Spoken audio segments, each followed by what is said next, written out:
crescimento da indústria naval no Brasil é uma realidade. O presidente Lula, na campanha eleitoral, falava muito da história de nós não produzirmos, não importarmos plataformas oceânicas, não importarmos navios petroleiros, sondas e produzirmos no Brasil. Pois bem, isto se transformou numa realidade. Segundo o BNDES, entre as encomendas aos estaleiros e novos investimentos, teremos aí em torno de 55 bilhões de reais no setor naval. São 195 embarcações já contratadas ou com construção anunciada. Os números têm colocado o Brasil numa situação altamente vantajosa e à frente, por exemplo, dos Estados Unidos, atrás da China, da Coreia, do Japão, da União Europeia e da Índia, mas à frente de países como os Estados Unidos em termos de produção na indústria naval. Em 2000, a indústria naval brasileira tinha menos de 2.000 empregos. Preste atenção, menos de 2.000 empregos eram gerados pela indústria naval. Hoje, são mais de 45 mil empregos nos nossos estaleiros. Eu aproveitei muito este movimento feito pelo governo federal, aquilo que a Petrobras começou a fazer de encomendas para plataformas, sondas, navios petroleiros, para atrair essa indústria naval para o Rio Grande do Sul. Aproveitei o movimento do presidente Lula, da ministra Dilma, o apoio dos dois e fomos atrás dos investidores. Conseguimos, por exemplo, com a W Torre, conseguimos fazer com que o dique seco viesse para Rio Grande. Esse dique seco tão importante e que vai gerar milhares de empregos, está gerando e vai gerar muito mais emprego para a produção de plataformas, conserto de plataformas, produção de navios petroleiros. Conseguimos trazer para Rio Grande a produção da P-53. Estão vindo aí outras plataformas oceânicas. Quer dizer, a negociação com o consórcio QIP foi muito importante. Os incentivos que damos para conseguir atrair essa indústria naval,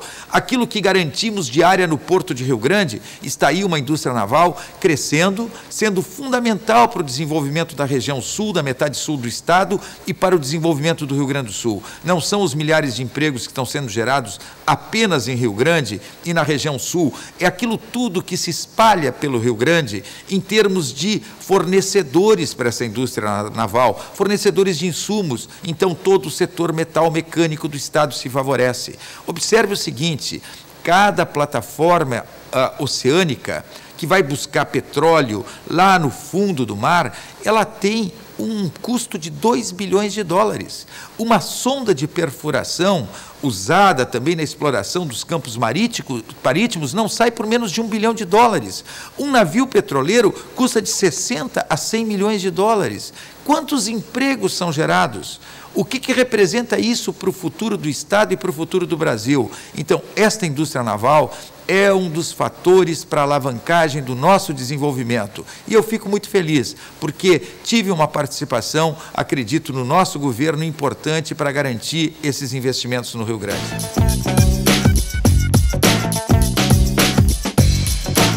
Foi anunciado qual foi o crescimento da economia chinesa em 2009. E o número surpreende. No mundo que andou para trás, economias como a do Japão, ali do lado da China, andando para trás 6%. A economia da Rússia, mais de 7% negativo o crescimento russo, quer dizer, não foi crescimento, quer dizer, a economia russa recuou, a economia japonesa recuou, a economia dos países europeus, a maior parte tiveram PIB negativo em 2009. O que foi o efeito desta crise internacional nos Estados Unidos? Pois é, a China, dentro disso tudo, conseguiu crescer 8,5%.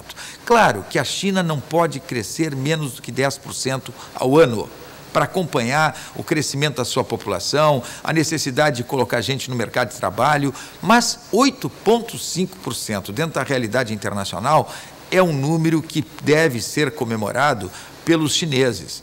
Pois bem, se nós olharmos a economia chinesa, já está batendo a japonesa e já está passando a ser a segunda economia do mundo. O que isso tem a ver com o Brasil? O crescimento chinês é bom para o mundo inteiro. Dentro de uma economia que viveu as turbulências que viveu, ao longo desses últimos meses, é claro que a China é uma das locomotivas, a segunda locomotiva do mundo depois dos Estados Unidos. Ela tendo esse crescimento, ela puxa o mundo inteiro, ela ajuda a que nós tenhamos um mundo crescendo muito mais ao longo desse ano de 2010. E o Brasil ganha com isso porque a China é o nosso principal parceiro comercial. A China já bateu os Estados Unidos e passou a ser o principal parceiro comercial do Brasil. Importa muita soja, importa muito minério de ferro, infelizmente, muitas commodities agrícolas e minerais. Muito menos produto industrializado, semi-elaborado do que deveria importar. Mas mesmo que nós tenhamos a nossa pauta de exportação para a China concentrada em commodity agrícola e mineral, é muito importante esse crescimento chinês e é muito importante para o Brasil que este, que é o nosso principal mercado para alguns produtos e que é nosso principal parceiro comercial, tenha esta atividade da sua economia crescendo. Se nós olharmos o que aconteceu no último trimestre do ano passado, a China cresceu 10,7%. Quer dizer, os 8,5% tem a ver ainda com os problemas do primeiro semestre. No último trimestre do ano, o crescimento da China foi de 10,7%. Então, isto tem a ver com a economia mundial. Isto tem a ver com o ano de 2010, com perspectivas muito melhores do que 2009. E os chineses estão comemorando, já sendo a segunda grande economia do mundo, e logo, logo, estão batendo com os Estados Unidos para passar a poderosa economia americana.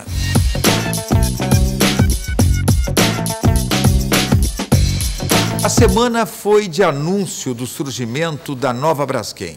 Tá? Quer dizer, a fusão, a união entre Odebrecht, Petrobras, Braskem, tá? E para aquisição da Quator, fez com que surgisse essa grande empresa petroquímica, uma das maiores do mundo, a maior da América Latina, e é uma empresa que tem aí 53,79% do capital votante controlado pela Odebrecht.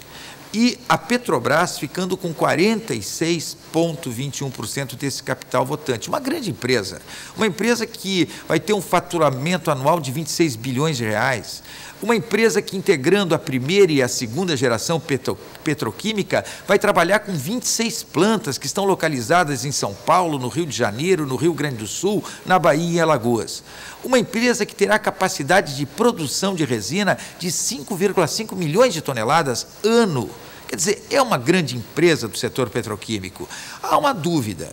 A dúvida surgiu de que se esta concentração numa única empresa petroquímica não faz com que a indústria produtora de plástico não fique muito nas mãos dessa única empresa, que vai fazer preço, que vai determinar o preço, que pode aumentar o preço da resina.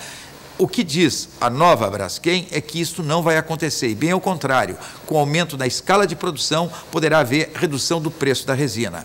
Cabe à Petrobras também, sendo grande partícipe na negociação e tendo esses mais de 46% do capital votante da nova empresa, cabe a ela controlar essa questão dos preços da resina, evitando problemas para a terceira geração, para a indústria de plásticos do Brasil e fazendo também que a preocupação dos sindicatos de petroleiros, que possa haver demissão com o surgimento da nova Braskem, que isso também não ocorra. Eu acredito que a nova Braskem passa a ser, sim, uma grande petroquímica com capacidade de competição muito maior no mercado internacional, cada vez mais competitivo.